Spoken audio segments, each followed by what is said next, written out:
So these are the common topics that it has taken from previous chats from Mm. history. Yes. So it knows that I write on these topics. Oh, that's amazing.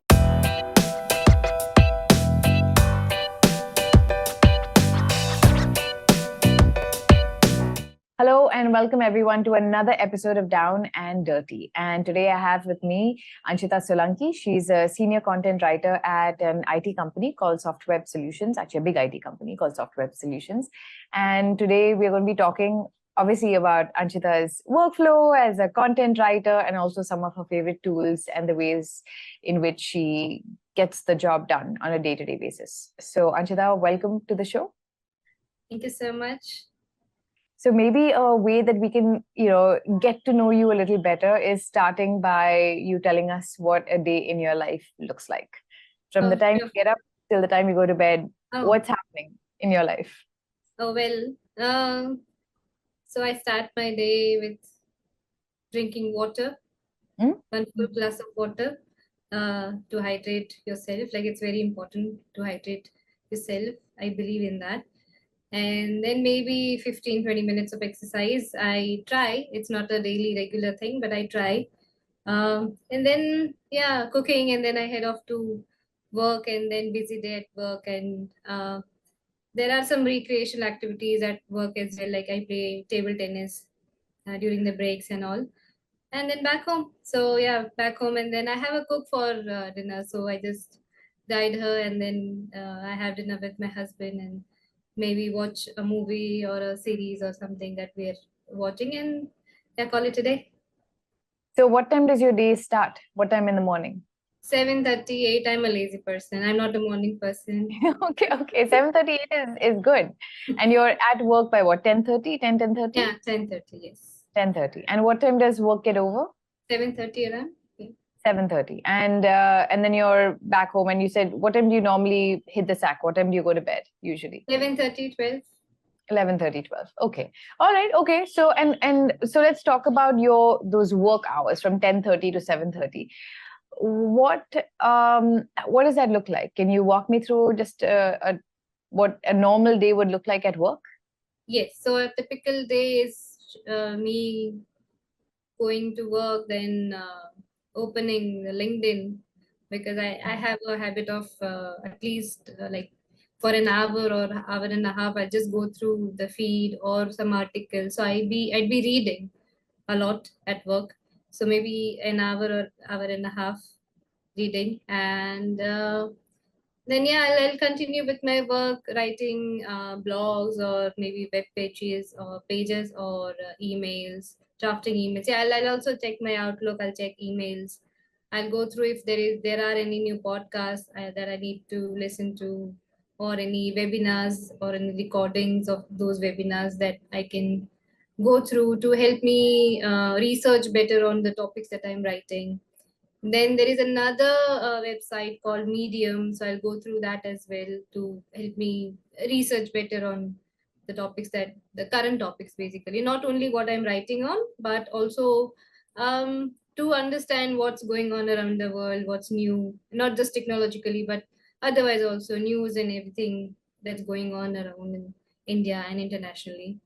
So that's pretty much it. And yeah, I coordinate with my colleagues, with other teams for the Mm. requirements, for other uh, other coordination required, if any other coordination required, and for reviews kind of stuff. And we might have a meeting or two in a day to understand if I'm writing on new technology, then I coordinate with the developers.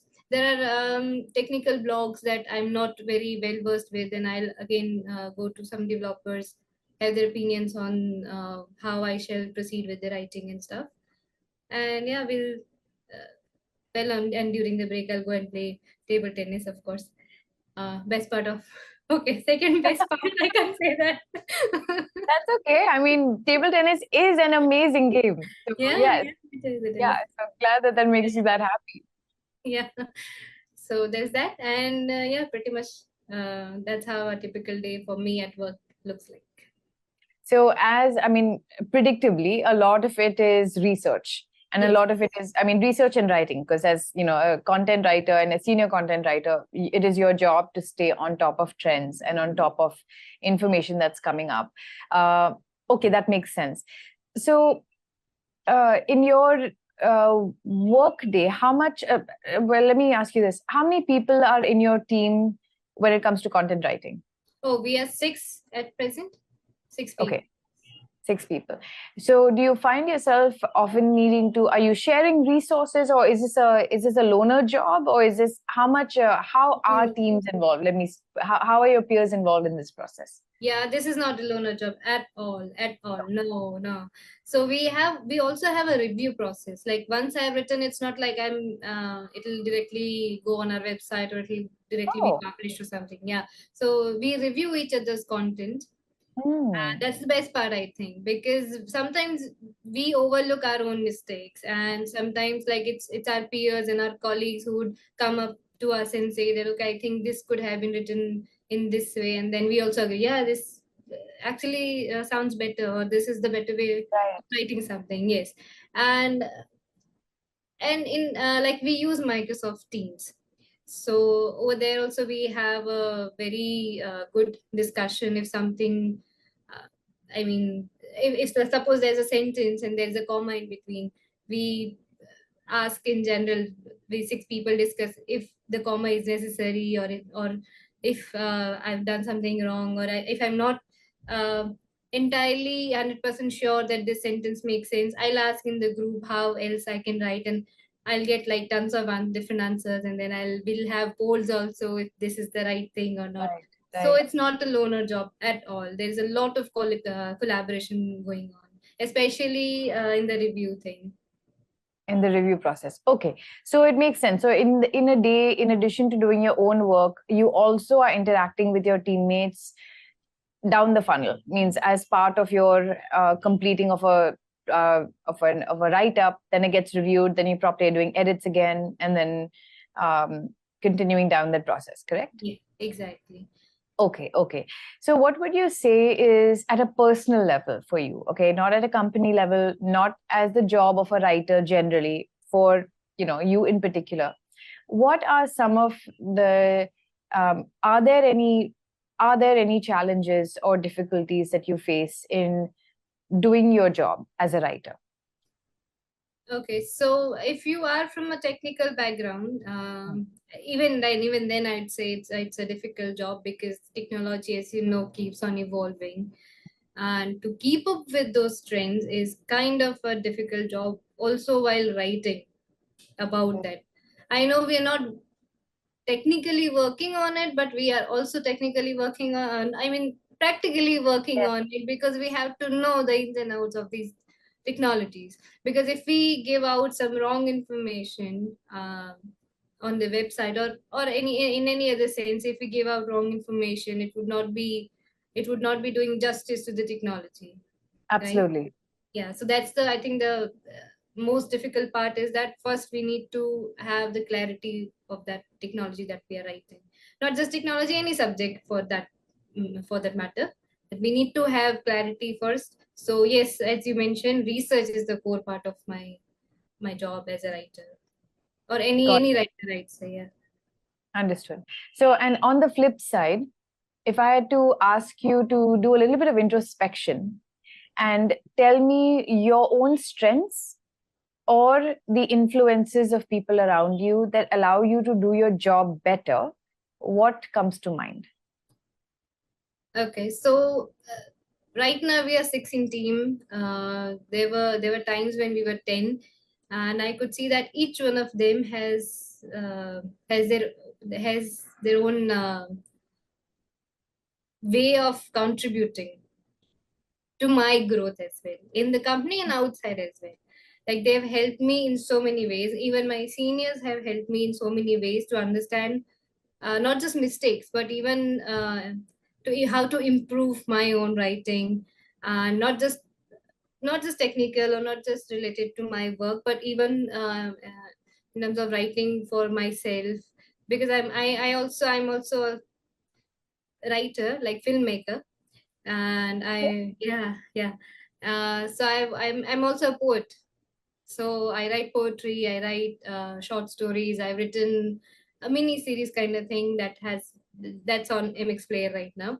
So it has so my colleagues, they have not only helped me grow professionally at work but also outside, because their feedback matters after all. So when they give me feedback, they don't see like, okay, she's my friend, so I have to be nice, I have to give polite comments. No, they, if if if something is wrong or if something is not in line, then they'll upfrontly tell me that, okay, this could have been better, this could have been written this way, or the audience will not perceive the way you are writing. You need to maybe change your perspective, like take the point of view of your audience, of your reader, and then write it. And this has helped me a lot. And as I mentioned, each of them has their own unique qualities that I appreciate in all the other five of them. So it's really nice to have such a team who understands each other professionally very well. Yes. Okay, that's fun. That's so endearing to hear. You know that you get along with your, not only do you get along with your teammates, but that they are helping you grow personally and professionally, right? As a writer, that's fantastic. Okay, so let's dig a little deeper now into what you do on a daily basis. If I had to like look over your shoulder and see your laptop open, what are some tabs or some apps that I would see open, things that you regularly use and need as part of your workday? What would those be? Yeah. So as I mentioned, there'll be LinkedIn, there'll be Medium, ChatGPT, like new generative AI tools have been blooming in the market. So I try to take help from them. ChatGPT, Bard. Then we have Word, Excel. So these are the tabs that you'd see in my laptop open. Got it, got it. And for those few times when you're having meetings, you said Microsoft Teams is what you would use for your meetings, right? Yeah. Outlook Got it. and this. So Outlook and Microsoft Teams. Fair enough. So, of these tools that you just mentioned to me, what are we going to talk about today? What's your favorite? What tops the list? oh, Bard. So Okay. till now it was ChatGPT. Not till now, maybe 2 months back I'd have said ChatGPT, but I feel that ChatGPT is giving me probably the same answer or the same content or same ideas. So I switched to Bard. Even Bard is not as efficient as it promises to be, or maybe we still need more prompt engineering to be done on that. But otherwise, Bard and ChatGPT both are equally helpful for a writer. Not only for writer, even developers and other professions. Yeah. So let's talk about that. Can you give me a sense before we talk about the tool itself? I want to know, how do these two fit into what you told me happens in your day, right? You're reading LinkedIn, you're reading Medium, right? You're writing some stuff, you're sharing it with teammates, they're reviewing things, you may be attending a few meetings, and that's a normal day for you. Now, can we insert ChatGPT and Bard into this? And now, can you tell me where all or how does it fit in? Sure. Do they fit in? Yeah. Oh, yeah. Sure. So let's talk about the reading part first. Hmm. So while I'm reading some LinkedIn article or some Medium article or some Gartner or Statista or something like that, and I come up with a fact about that, like this many percentage of people are using this kind of tool and all that stuff. So I'll just copy that, paste it in Bard, and it'll start giving me other facts or other general knowledge about that particular tool or technology that I would Okay. like to read more about. So if someone has written in some a research paper that 36% of people are using this tool for data analysis, I'll just copy that and ask ChatGPT to elaborate on it, or to give more information about this tool, or to tell me about the competitors of this tool or something like that. And it will give Okay. me a list, and then I'll have other 10 other tabs open so that I can verify the Correct. course or something that ChatGPT or Bard has given to me. So that's the Okay. reading part. Hmm. For the writing part, I prefer not to. entirely rely on these tools, Hmm. because the human element is missing, of course. So Hmm. I try to write on my own Hmm. maximum times, unless the task is too urgent and too small. Hmm. Hmm. So what I do is, if I'm given a topic, suppose a blog to write, and I have the outline in my mind, okay, this is what I'm going to write. I'll copy one line of the outline and ask Bard or ChatGPT to give me some idea on what points to include. And then based on those points, I'll start researching. I'll start reading other articles surrounding those lines, and I'll start with my writing. So that's how the writing part goes on for me. So basically, I use ChatGPT and Bard for writing, but not exclusively for writing. Maybe more 90% for researching and 10% for writing. 10% for It's a writing. nice tool, yeah.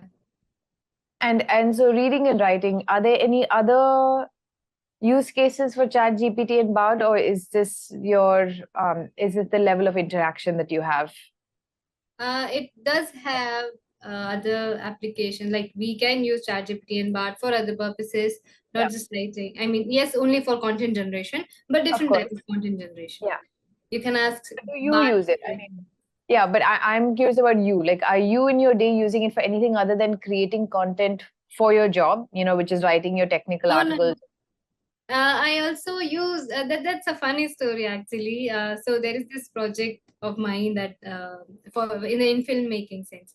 So there is this project that I'm working on, and I asked ChatGPT to write dialogues between two characters, and it gave me very animated Yeah. dialogues, like Okay. "How are you? I am fine. How are you? Thank you," and all that stuff. It I thought it would be more creative, but again, it lacks that human touch. So in that case, in for writing creative Hmm. part of my personal thing that I Yes. do, yeah, for filmmaking or for short stories or anything Yeah. else. So I write the entire thing and then I entirely paste, not entirely, but the things that I really don't like in my writing, I'll Yeah. paste it on Bard or ChatGPT and ask for suggestions how it could be written in a better way. So it might suggest me better words or better use of clauses or grammar or something like that. And if I like it, I'll apply it to my writing. But Got it. otherwise, it's not that creative. Got it. And are there some uh, popular prompts that you use? This, default, like you have some standard, make this sentence more dash, or are there any Oh, standard yeah. prompts that you end up using? Yeah, so I do either I tell it to just rephrase entirely, like Hmm. rephrase this sentence or please Hmm. rephrase this and then just paste it. Or I'd say rewrite in better words or rewrite using better words or something like that. Hmm. Rewrite using professional language, rewrite using something like the email language. So those are the prompts that I'll give to ChatGPT. Okay. Okay. So because we're talking about ChatGPT and Bard, I want to parse the two out separately. So ChatGPT, we know where are in the public, writ large, when we all learned about AI and ChatGPT and OpenAI and everything. But when did you make the switch from ChatGPT to Bard? I know why you made it, Yeah. right? But when did that happen? So it's not entirely switching, but it's Hmm. like I'm use Bard more than ChatGPT now. Sure, But it's sure. been two Yeah. months now that I'm using Bard like for 60-70% of time, and then maybe 30 to 20% of time I take ChatGPT's help. And how Two did you months now. stumble upon Bard? Is it part of the browser that you use? Is that it? No. Actually, I was looking for other tools because ChatGPT started giving me. Um, Maybe it uses the words, overuses some words, and then so what happened was when we are as a writer we read a lot, right? So when Yeah. we come upon some articles and we start saying that okay, this is written by ChatGPT, and then we don't find any I mean we find a resemblance, We don't find any differences in what we are researching on ChatGPT and what we are reading on LinkedIn or Medium or other websites. Yes. So it becomes repetitive, which we don't want in our content. So I made a switch from ChatGPT to Bard. But then again, Bard also has its limitations, like other AI tools, other generative AI tools. So it's better to just leverage them for your reference purposes. Like, okay, sometimes when we read articles, some articles are really difficult to understand because of the technicality. So to simplify our own understanding, I just copy paste to Bard and just ask Bard to explain what are the key points that this article is gonna is has mentioned in it. So this happened 2 months ago, and I'm pretty much happy with both the tools actually. Got it. Okay. And are you saying you're evenly split in how much you're using ChatGPT versus Bard? Or is Bard a little more? Yeah, I use Bard more than ChatGPT. But ChatGPT I use more for my personal thing. I think in creativity part, ChatGPT is, I not say it's better, but it understands better, I think. Or maybe I'm not asking the right prompt to Bard. Yeah, because that's a skill that we will all learn, and we'll only get better at it the more we do it. So that's just a matter of time to gain mastery in the right prompts. So let's do a screen share. Sorry, go ahead. I forgot to answer one of your questions. How did I stumble upon Bard? Yeah. So when I compared, like, okay, these articles look very similar to what I asked to ChatGPT. So let's move on to some other tools. So I did try other tools like Quillbot, Grammarly, and everything. Grammarly, again, it's not a writing tool, but it does help with checking your grammar and all. If there are any errors, it will show, or it'll give you suggestions and all. And that's how I stumbled upon Bard. Already, it was used by many of my colleagues from other teams as well, but I wasn't using as much, so I was just browsing options and I stumbled upon Bard, and I kind of like it. Got it. So you mentioned Grammarly, and which other one in addition to Grammarly did you explore? Quillbot. Okay. All right. Okay. So let's jump into a screen share. I'm curious to see how you have used it, and for what kinds of questions, what kind of use cases. Sure. So let me know if you can see my screen. Okay. So this is the ChatGPT screen in front of us right now, and maybe I give a prompt. Like, I asked it to write an introductory paragraph on data analytics blog. However, it's a very generic prompt. If I specify what I want to include in the first paragraph, wherein I can mention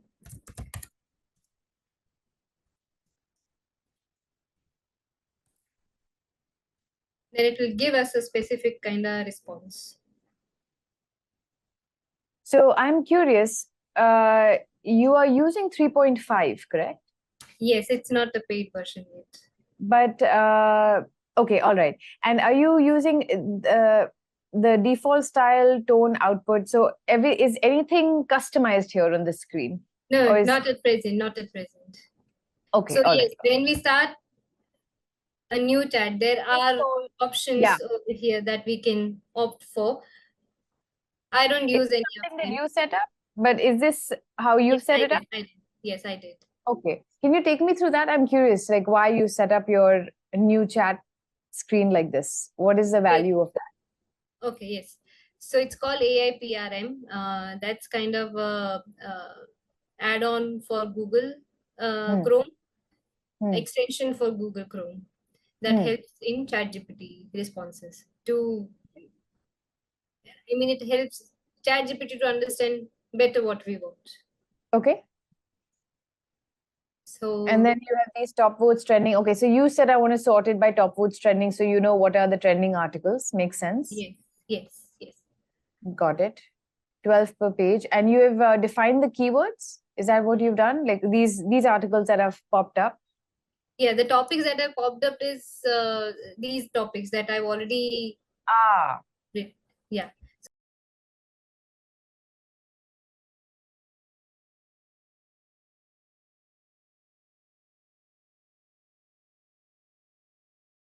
do you find this helpful? Yes, it is. It is sometimes when we want very specific, we want to target very specific audience or very specific keywords or specific technology, then it's very helpful. Yes. Got it. Okay. So this is your landing page for any new chat that you're starting in ChatGPT, Yes. right? Yes. Okay. And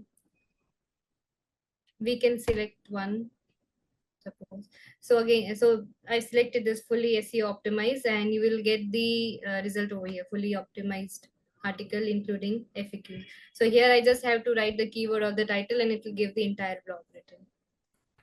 I didn't understand this part. So what would I, okay.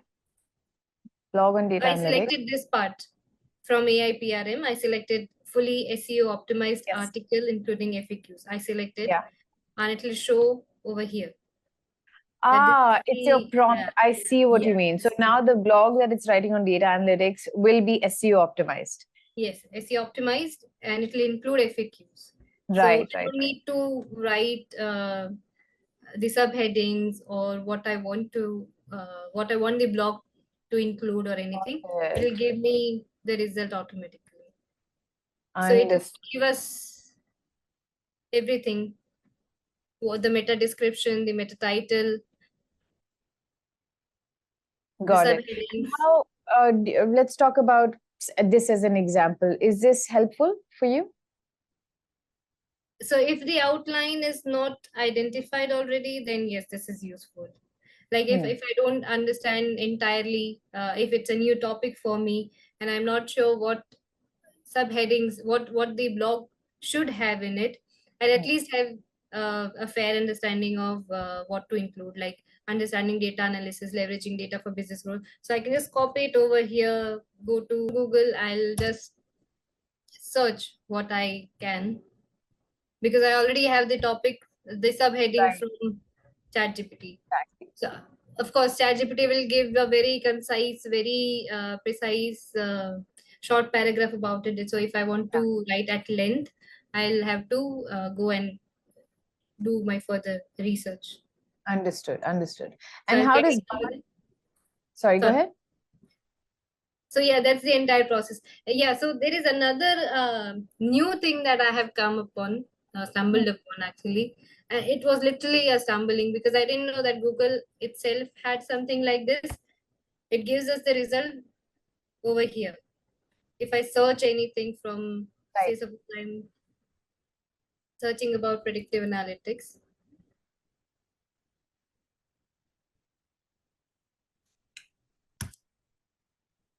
You see, it is also generating some AI result. powered. Correct.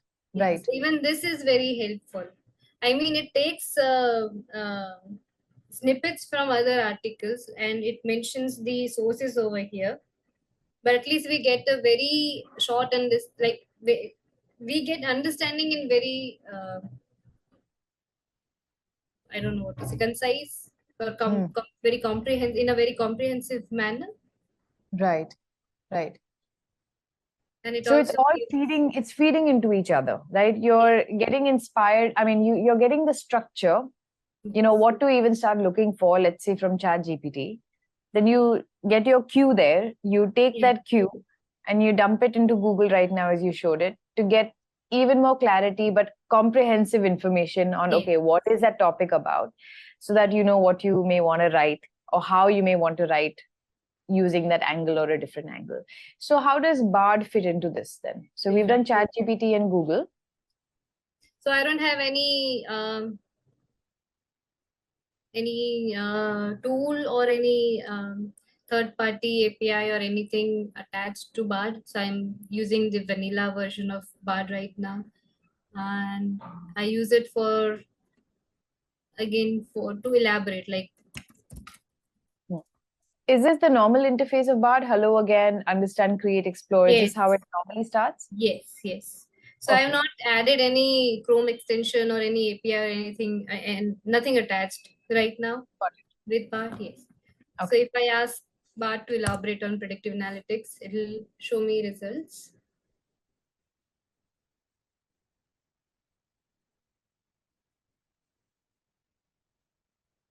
So this is the first draft that it has provided me.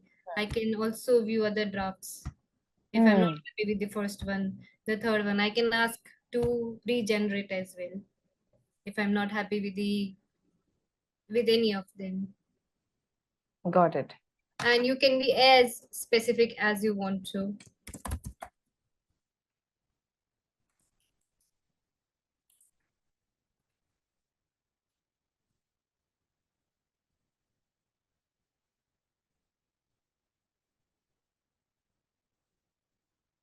So again, same thing. If you're not happy with the first Yeah, draft, you can opt for second or third. What right. I Is that do with something you Bard, use? sorry. Is that something you use? Seeing draft versions of it, like other Yes, versions of yes, it? I do. Yes. I don't usually go with the first draft at all, mostly Okay, with Bard. okay, I try to combine what it has given from first draft, second, and third. And if I'm not even satisfied with any of these, then I asked it to either regenerate or I change my prompt. Like you have the edit option over here, so you can even got it. manufacturing or for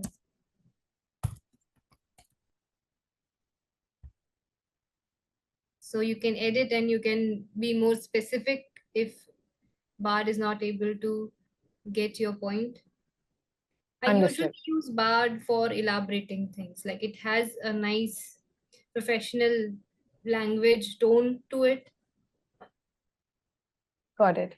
So would you say earlier in the conversation, I was under the assumption that ChatGPT was for you, uh, you know, something you used for creative writing and for personal use, Yeah. and Bard is where you went for, more professional writing.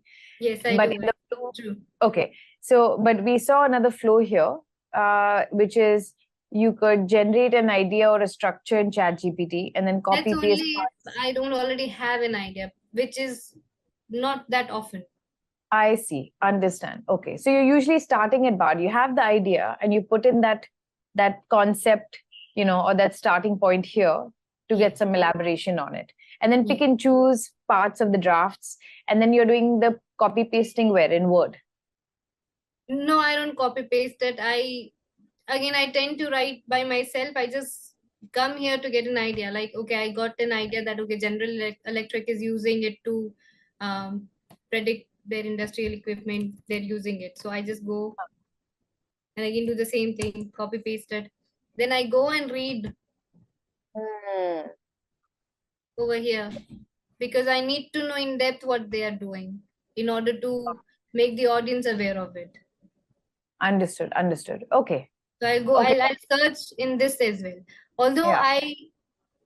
I at times I do write it from Bard, as I mentioned earlier, if the task is small and urgent. And urgent. Understood. Yes. And now that Google also is kind of using generative Yeah. AI for its search results, so is that something that you're also using now along with Bard, right? Yes, yes, I do. I do use this as well. It's like you can't get away from it anywhere. Like now, anything you touch online has got some inspiration, or it's been touched by the hand of the AI god in some Yes, form. yes, it is. Right. Right. The good thing about this Google feature is that it also gives the references of the articles that it has taken the content from. Yeah. Understand. Yes, I know. And that's really helpful for you to jump right in as Yes, opposed to ChatGPT where it has one, two, three, four, and then you have to go find the link to that. I yes, can see that. exactly. Aesthetically also, design wise, it's Yes, exactly. It's more very, friendly.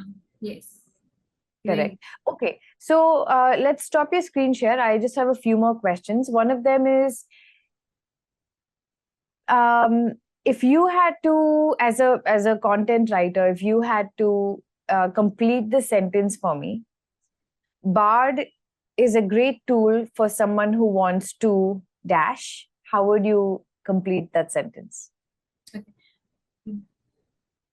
For someone who wants to write or send or share information professionally, because the word structure, the language, the tone is very professional for Bard. Understood. Very formal. Got it. And ChatGPT is a great tool for someone who wants to. Who is a student, who is a researcher, who wants to learn something new, who wants more information about uh, new technologies or any new subject. Okay. Okay. Is there, of course, the limitation of any kind of generative AI tool, especially when it comes to content creation, is it'll start sounding the same. You've already talked about that, right? And but is there anything else that comes to mind in your work where you have Limitation. found it? Yes, limitation of So I generative. I haven't used the paid version or the advanced version of any of the generative AI tools. So for the free version, I would say that yes, it starts repeating words. There are certain words that our chat GPT is very like favorite. Like we understand, if even if we have not written the blog or the article or anything or a post, and if we're reading it online, we'll find out that okay, we'll know that it's written by ChatGPT, or Correct. at least the person has taken help from ChatGPT. Correct. So there are some words like unlocking, unleashing kind of thing that it starts. Even it starts with in this digital era or in today's world, in this digital world and something like that. So it has some common features that allows us to identify that okay, this is Yeah. ChatGPT content. Right, right, right. Okay. Yes. So it is predictive in that sense, in the kind of content it creates. All right. Okay. So the only thing I have left is rapid fire round. Oh, okay, And my favorite. yes, and it's going to be totally fun. So are you ready for it? Yeah, I'm All excited. right. First question. Name one thing on your bucket list. Oh, Italy. Italy. Okay. All right. Which social media platform are you personally most active on? Instagram. Instagram. What comes to mind when I say happy? Oh, oceans. Oceans, Oceans. yeah, water Okay. bodies, yeah. Okay. Okay. So Italy's making sense now. Do you own a vehicle? Yes, I do. What vehicle is that? I have a scooty. A scooty. Yeah. Okay. All right. Do you use it for commuting or do you use it just for zipping around the neighborhood? No, for commuting. For commuting. And how far is work? It's actually 7 to 8 kilometers, but we've got nice flyovers here, so it just takes hardly 10-15 minutes to reach. So, Nice. Nice. Okay. Where are you based? Ahmedabad. In Ahmedabad. Okay, all right. Well, that was more than the rapid fire questions, but I just got curious after that, just like who went on in that direction. But Anshita, this was really fascinating, especially to hear from a content writer. Like how ChatGPT and Bard fit into your workflow is very revealing because we are all using it, but we don't use it, for our work in the way that you might use it to get things done. So thank you for sharing that experience with us. And is there anything else that you want to talk about or bring up before we sign off? Uh, I just like to say that even though generative AI tools are helpful, and many people who are not into content writing or who don't know how content writing actually works or the technicalities of writing anything, not just technical content, of writing anything. If someone doesn't know and they would want to rely on ChatGPT, or they assume that writers like us entirely, now that we have generative AI tools, rely on ChatGPT, Bard, or I don't know, Jasper or something like that, then it's a myth. It's a myth. So that's Okay. all I want to say, that people who assume that writers like us entirely, like 100% rely on ChatGPT, Bard, or any other generative AI tool is false. And like we, yes, just like any other writer would do, before ChatGPT and Bard, we used to rely on our research skills from Google, from other sources. Yeah. Now we have more sources to rely on, like ChatGPT and Bard, because they are very comprehensive and they understand. They give explanations in a layman term that any non-technical person would also understand. So yeah, there's that. I I'm concluding. sure by the time, and if anybody actually watches this video and when they watch it, they will absolutely know how ChatGPT and Bard are being used by you. You're not copy pasting it, you're using it for inspiration, using it to learn more about a topic, and then going to flesh out the details. So thanks for that. And once again, I'm really happy that we had this conversation, and I hope you have a wonderful weekend. Well, I had a blast. This was fun. Thank you so much for Good. having me. Absolutely. All right. Bye. Bye, Anshita. Bye. Thank, Thank you. thank you. Thanks a lot. Bye.